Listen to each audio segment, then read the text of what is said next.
그리스도인은 은혜로 구원받습니다.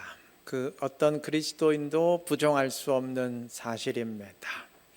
은혜의 반대말은 나의 공로, 나의 업적입니다. 은혜는 하나님이 주시는 것이고 공로와 업적은 내가 만들어내는 것입니다. 즉 은혜는 하나님에 의한 것이고 공로 업적은 나에 의한 것입니다. 구원은 하나님에 의한 것이지 나에 의한 것은 아닙니다. 그런 면에서 공로 업적은 구원과 아무런 연관이 없습니다. 단 이와 연관해서 절대 혼동하지 말아야 될 것은 순종입니다. 행함이란 면에선 공로와 순종은 같습니다. 나의 공로와 업적도 행함이고 순종도 행함입니다. 단 공로와 업적이 나에 의한 것이라면, 내가 만들어내는 것이라면 순종은 하나님에 의한 것입니다. 성령 하나님의 작용에 의한 나의 행함입니다. 때문에 공로 업적은 은혜와는 아무 상관이 없지만, 내가 만들어내는 게 어떻게 은혜가 되겠어요? 은혜하고는 아무 상관이 없지만 순종은 그 자체가 하나님의 은혜입니다. 공로와 업적은 구원과 아무 상관이 없지만 순종은 구원의 과정입니다. 행함으로 구원받지 못한다고 할 때 행함은 나의 공로와 업적으로서의 행함입니다. 반면 야고보서 2장 24절에서 사람이 행함으로 의롭다 하심을 얻고 라고 선포할 때 행함은 당연히 순종으로서의 행함, 즉 은혜로서의 행함입니다. 오늘 16절부터 읽었는데 그 앞에 15절까지는 예수님이 니고데모에게 하신 말씀이고, 오늘 16절부터는 니고데모에게 하신 말씀에 대한 성경의 설명입니다. 부연 설명입니다. 자, 예수님이 니고데모에게 하신 말씀의 그 핵심 메시지는 물과 성령으로 거듭난 자가 하나님 나라에 들어간다. 그러니까 성령으로 난 자가 구원받는다 이것인데, 이거는 구약 성경의 성취입니다. 에스겔서 36장 25절부터 27절까지 몇 주 전에 읽었는데 다시 한번 보겠습니다. 25절 보시면, 맑은 물을 너희에게 뿌려서 너희로 정결하게 하되 곧 너희 모든 더러운 것에서와, 그러니까 모든 죄에서와 모든 우상 숭배에서 너희를 정결하게 할 것이며 그랬어요. 자, 하나님이 물로써 우리의 모든 더러운 죄를 씻으실 겁니다. 그러니까 물과 성령으로 난다고 할 때의 물의 의미가, 물로 거듭난다는 의미가 바로 이것입니다. 우리의 모든 죄가 다 씻음을 받고 죄의 문제가 다 해결됩니다. 그리스도의 십자가 사건으로 이것이 우리에게 성취가 되었죠. 자, 그 다음 26절과 27절은 말합니다. 또 새 영을, 하나님의 성령을 너희 속에 두고 새 마음을 너희에게 주되 너희 육신에서 굳은 마음 제거하고 부드러운 마음을 줄 것이며, 하나님의 성령이 내 속에 오심으로 우리 속에 굳은 마음 다 제거되고 새로운 마음으로 완전히 내면이 변화될 것입니다. 이어 27절이 말합니다. 또 내 영을 너희 속에 두어 너희로 내 율례를 행하게 하리니 너희가 내 규례를 지켜 행할지라. 하나님이 그의 영 성령을 너희 속에 두어, 즉 내 속에 주심으로 내가 하나님의 말씀대로 행하도록 하실 것입니다. 자, 이게 순종이에요. 너희로 내 율례를 행하게 하리니, 여기 주어가 누군가요? 주어가 누구예요? 하나님이죠. 내가 말씀대로 행하는데 주어는 하나님이에요. 하나님이 성령을 내 안에 주심으로 그 성령의 작용에 의해서 성령에 이끌려, 주님의 손에 이끌려, 다 같은 말입니다. 성령에 이끌려서 내가 말씀대로 행하도록 하시기 때문입니다. 이게 순종이에요. 내가 행하는데 주어가 하나님이에요. 하나님에 의한 것입니다. 내가 말씀대로 행하는데 내 속에 성령의 작용에 의한 것입니다. 하나님이 이끄시는 일이니까 은혜지요. 은혜로서의 순종입니다.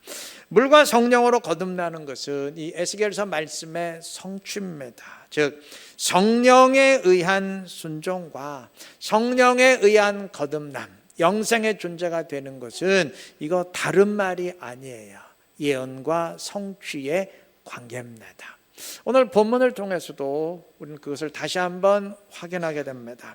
자, 본문 16절은 말합니다. 하나님이 세상을 이처럼 사랑하사 독생자를 주셨으니, 다 암송하는 구절이죠. 이는 그를 믿는 자마다 멸망하지 않고 영생을 얻게 하려 하심이라. 예, 맞습니다. 독생자 예수를 믿는 자는 영생의 구원을 받습니다. 자, 이 구절이 이제 믿음으로 영생을 얻는다는 가장 대표적인 구절인 것 같은데, 제가 느끼기에 영생을 얻는 믿음은 행함과는 상관이 없다. 다시 말해서 순종과 영생은 상관이 없다라고 생각하는 사람들이 많은 것 같습니다. 근데 그 뒤에 말씀 읽으면 그게 아니라는 것을 알게 됩니다. 성경은 16절에서 영생을 말한 뒤 바로 이어서 그 다음 17절과 18절에서 이것을 심판의 관점에서 정의합니다. 자, 18절 보시면 그를 믿는 자는 심판을 받지 아니하는 것이요, 믿는 자는 영생을 얻는데 그것을 이제 심판을 받지 아니하는 것이요라고 말하고, 그 뒤에 믿지 아니하는 자는 하나님의 독생자의 이름을 믿지 아니함으로 벌써 심판을 받은 것이니라. 자, 심판과 영생의 관건은 믿음입니다. 독생자 예수를 믿는 자는 심판을 당하지 않고 영생을 받고, 믿지 않는 자는 심판을 받게 됩니다. 자, 그런데 성경은 영생과 심판의 관건을 믿음으로 정의하자마자 바로 이어서 영생과 심판의 관건을 행함으로 정의합니다. 19절 보시면 그 정죄는 이것이니, 여기 정죄는 심판이에요. 그 앞에 심판이라는 단어 사용했죠. 믿는 자는 심판을 당하지 않고 믿지 않는 자는 심판을 당한다. 그 심판 똑같은 단어를 사용했는데 우리말 성경이 정죄라고 바꿔서 번역을 했어요. 그러니까 심판의 이유와 내용은 이것이니, 곧 빛이 세상에 왔으되, 요한복음에서 빛은 예수님입니다. 빛 되신 예수님이 세상에 왔는데 사람들이 자기 행위가 악함으로 빛보다 어두움을 더 사랑한 것이라. 자기들의 행위가 악하기에 빛 되신 주님 앞에 나오지 않냐고, 영접하지 않냐고 거부했어요. 자, 이것을 그 다음 20절이 다시 한번 언급합니다. 악을 행하는 자마다 빛을 미워하여 빛으로 나오지 아니하나니 이는 그 행위가 드러날까 하며, 똑같은 말이에요. 이들이 심판받는 이유는 자기들의 행위가 악하기에 빛 되신 주님 앞에 나오지 않기 때문입니다. 자, 그러면 심판을 받지 않고 영생을 얻는 사람들은 어떤 사람들일까요? 반대가 되겠죠. 21절 진리를 따르는 자는, 그 다음 21절 띄워주세요. 진리를 따르는 자는 빛으로 오나니 이는 그 행위가 하나님 안에서 행한 것임을 나타내려 함이라. 여기 진리를 따르는 자로 번역된 헬라 원어는 하나님의 말씀대로 신실히 행하는 사람을 일컫는 전문 용어입니다. 그거 몰라도 상관없어요. 어쨌든 말씀을 신실히 행하는 자는, 진리를 따르는 자는 자기들의 행위가 하나님 안에서 행한 것임을 나타내려고 빛 되신 주님 앞에 나오고, 그래서 심판을 당하지 않고 영생을 받습니다. 요약을 하면 악을 행하는 자도 행함 때문에 주님 앞에 나오지 않기에 심판을 받고, 말씀대로 행하는 사람도 하나님 안에서의 행함 때문에 주님 앞에 나오기에 심판을 당하지 않고 영생을 받습니다. 심판과 영생의 관건은 행함입니다. 다음 22절부터는 세례 요한에 관한 내용이고 여기까지가 첫 번째 부연 설명인데 결론은 심판의 관건은 영생의 관건은 행함이다. 그것입니다. 물론 이 행함은 일반적인 행함, 나의 공로와 업적으로서의 행함이 아니고 하나님에 의한 순종으로서의 행함, 즉 은혜로서의 행함입니다. 방금 읽은 21절이 그것을 말하지 않습니까? 중반 부분 다시 보시면 그 행위가 하나님 안에서 행한 것임을 나타내려 함이라 그랬는데 여기서 하나님 안에서 행한 것은 원어로 하나님으로 말미암아 행한 것입니다. 근데 뭐 어떻게 번역하든 상관없어요. 하나님 안에서 행한 것이든 하나님으로 말미암아 행한 것이든 의미는 같아요. 하나님으로 인한 행함인 순종을 말합니다. 이 순종에 의해서 그리스도인은 심판을 당하지 않고 영생을 얻게 됩니다. 정리하면 독생자 예수를 믿는 사람은 영생을 얻는 사람입니다. 그 사람은 심판을 당하지 않는 사람입니다. 그 사람은 하나님으로 말미암아 말씀대로 행하는 사람, 즉 순종하는 사람입니다. 예수 믿는 사람 가운데 영생 얻는 사람 따로 있고 그렇지 않은 사람 따로 있는 것 아닙니다. 영생 얻는 사람 가운데 심판 당하지 않는 사람 따로 있고 그렇지 않는 사람 따로 있는 것 아닙니다. 야, 저 사람은 영생은 얻는데 심판은 받고 지옥 가. 이런 사람은 없어요. 따로 있는 것 아닙니다. 심판을 당하지 않는 사람 가운데 하나님으로 말미암아 신실하게 순종하는 사람 따로 있고 그렇지 않은 사람 따로 있는 것 아닙니다. 다 같은 말입니다.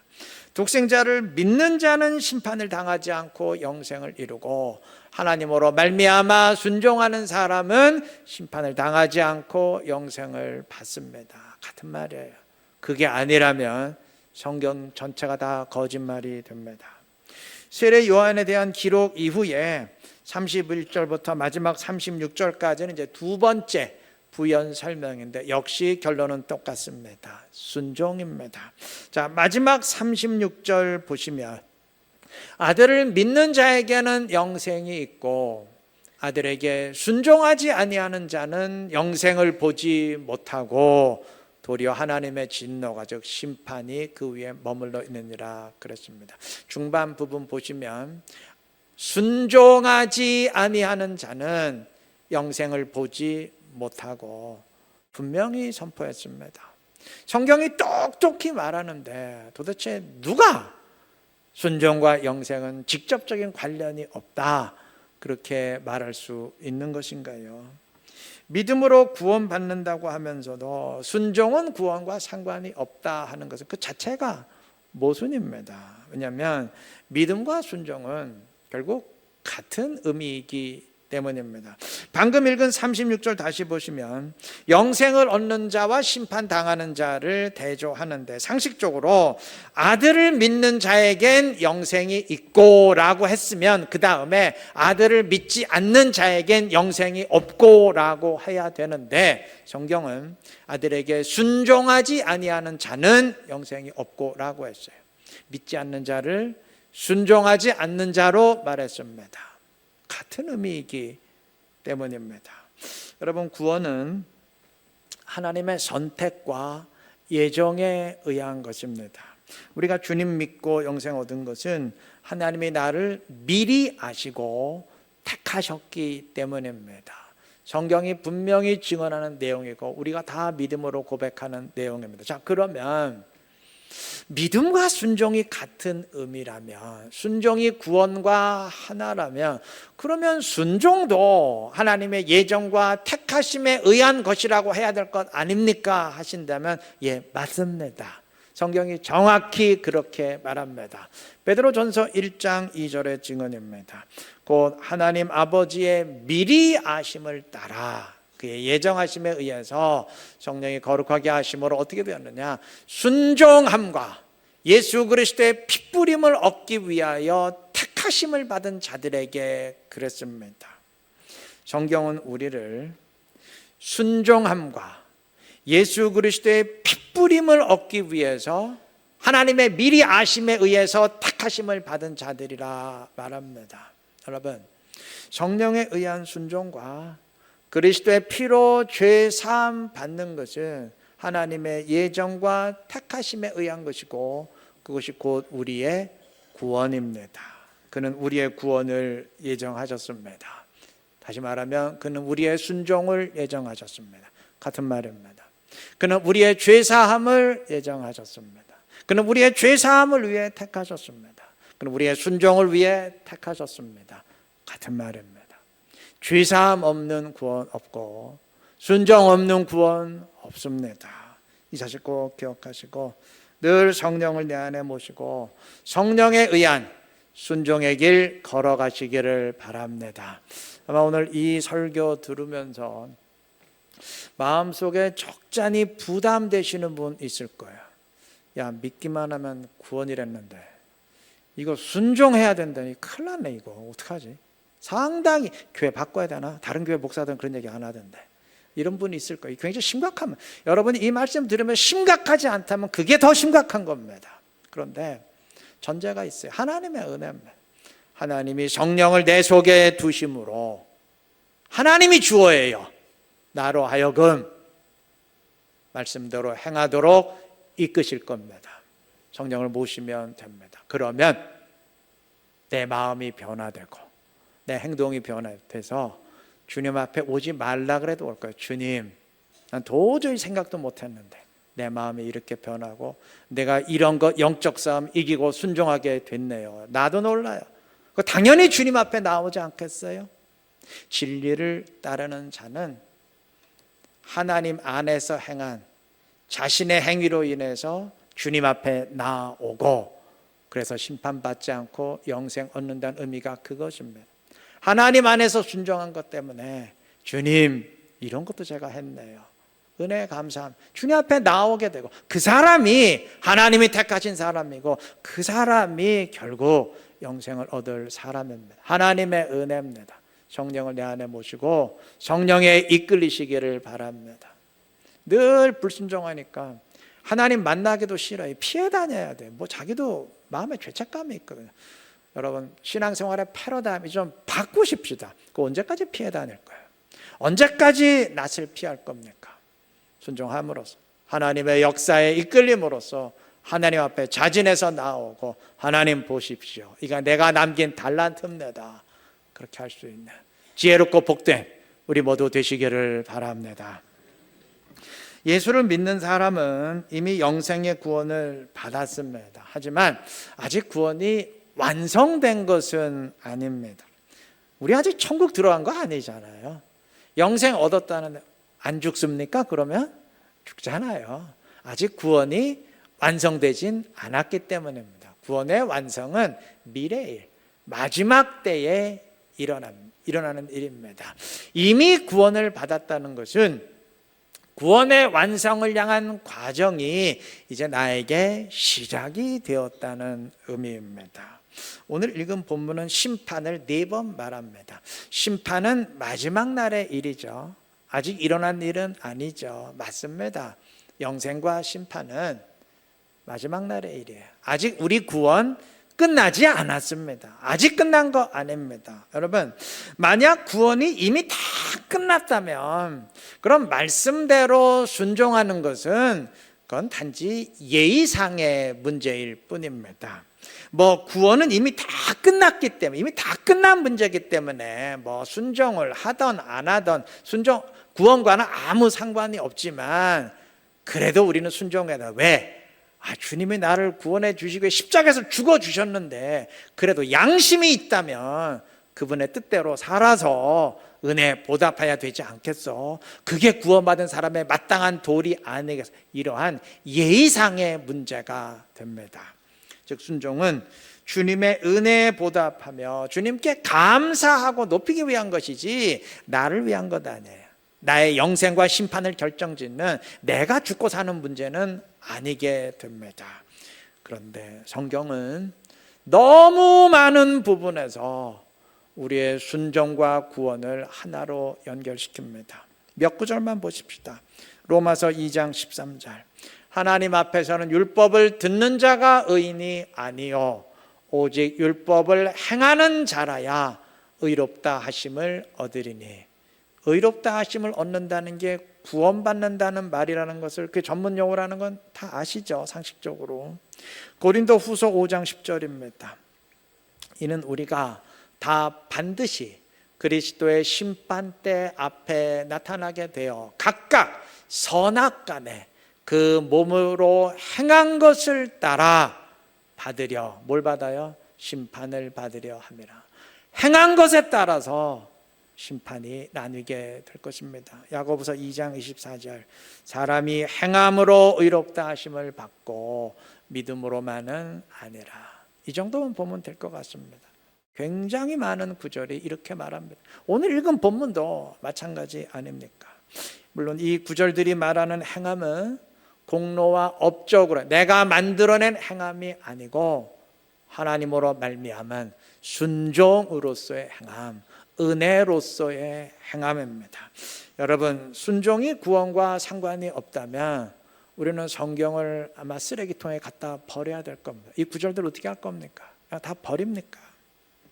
우리는 물과 성령으로 거듭남으로 영원한 죽음의 존재에서 영생의 존재로 다시 새롭게 태어났습니다. 영원한 죽음의 존재는 사단에게 속한 주의 종이고, 영생의 존재는 하나님께 속한 하나님의 자녀입니다. 그런데 아직은 구원이 완성되지 않았기에 아직은 죄의 본성을 지니고 있고 죄에 무너질 가능성 그대로 가지고 있어요. 사단은 이 과도기를 이용해서 어떻게 하든 나를 구원해서 탈락시키고 다시 사단의 종으로 끌고 들어가려고 유혹합니다. 근데 이 유혹을 이기는 영적 싸움의 과정과 결과가 곧 순종입니다. 때문에 순종은 구원을 얻기 위한 것이라기보다는 이미 얻은 구원을 유지하며 구원의 완성에 도달하기 위한 거예요. 이미 얻은 구원에서 탈락하지 않고 구원에 머물기 위한 것입니다.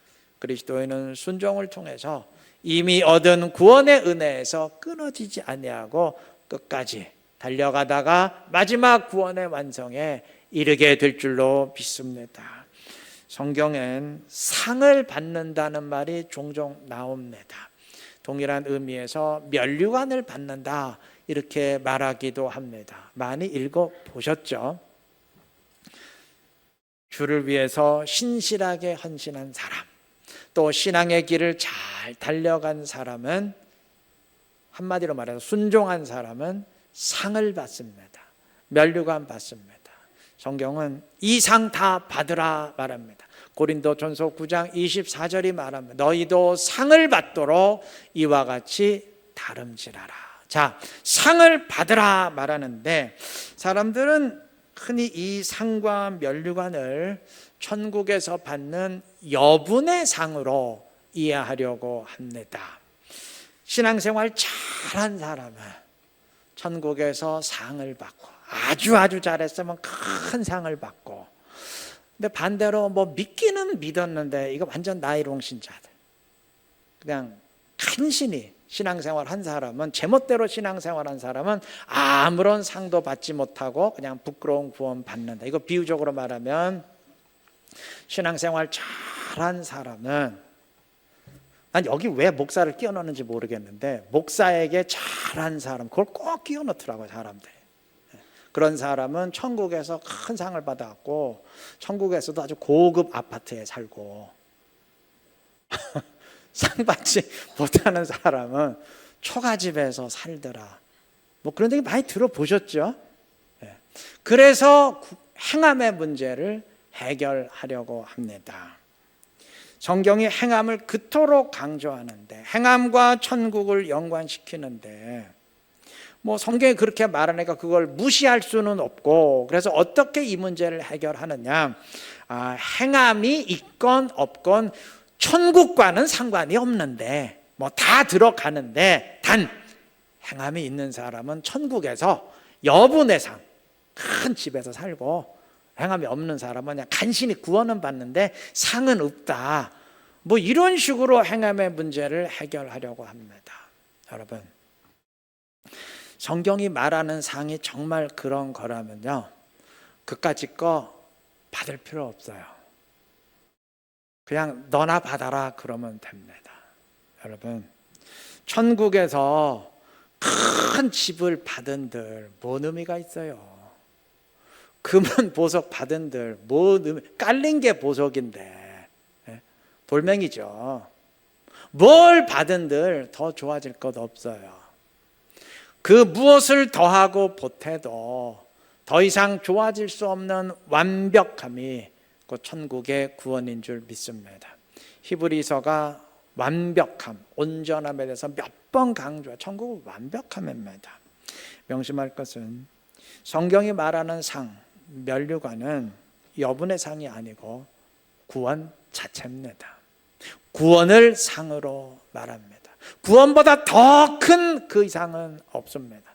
빌립보서 3장 14절이 말합니다. 우리 잘 아는 구절이죠. 표대를 향하여 그리스도 예수 안에서 하나님이 위에서 부르신 부름의 상을 위하여 달려가노라. 마지막 표대를 향해 달려가서 받는 상이라면, 부르심의 상이라면 그건 무조건 구원입니다. 우리를 부르심이 구원 아니겠어요? 면류관도 마찬가지입니다. 디모데후서 4장 7절과 8절. 나는 선한 싸움을 싸우고 나의 달려갈 길을 마치고 믿음을 지켰으니 이제 후로는 나를 위하여 의의 면류관이 예비되었으므로 주 곧 의로우신 재판장이 그날에 내게 주실 것이며 내게만 아니라 주의 나타나심을 사모하는 모든 자에게도 오니라.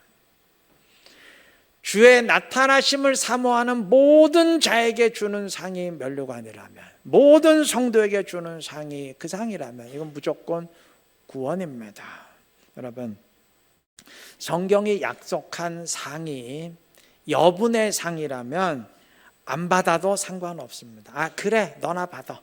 너는 열심히 신앙생활해서 그 상 받고 난 필요 없어. 그래도 돼요. 상관없어요. 그런데 그 상이 구원이라면 그럼 얘기는 완전히 달라집니다. 야, 그거 너나 받아. 넌 열심히 신앙생활해서 구원받고 나는 구원 안 받아도 상관없어. 이건 아니죠. 구원이라면 이건 반드시 받아야 되는 거죠. 여러분 가운데 나는 구원 필요 없어 그런 분 계시나요? 우리 모두 반드시 달려가서 받아야 되는 상 아니겠습니까? 그러한 달려감이 순종입니다. 상을 받기 위한 달려감, 상을 받기 위한 신앙생활, 한마디로 말하면 순종입니다. 하나님은 우리의 구원, 우리의 순종을 예정하시고 택하셨습니다. 순종의 길 걸어가십시다. 다시 말하면 영생을 향한 길, 구원의 완성을 향한 길, 믿음의 길 달려가시기를 바랍니다. 그래서 나를 향한 주님의 뜻을 이루고 늘 주님과 함께 동행할 수 있는 지혜롭고 복된 우리 모두가 되시기를 그리스도의 이름으로 축원합니다.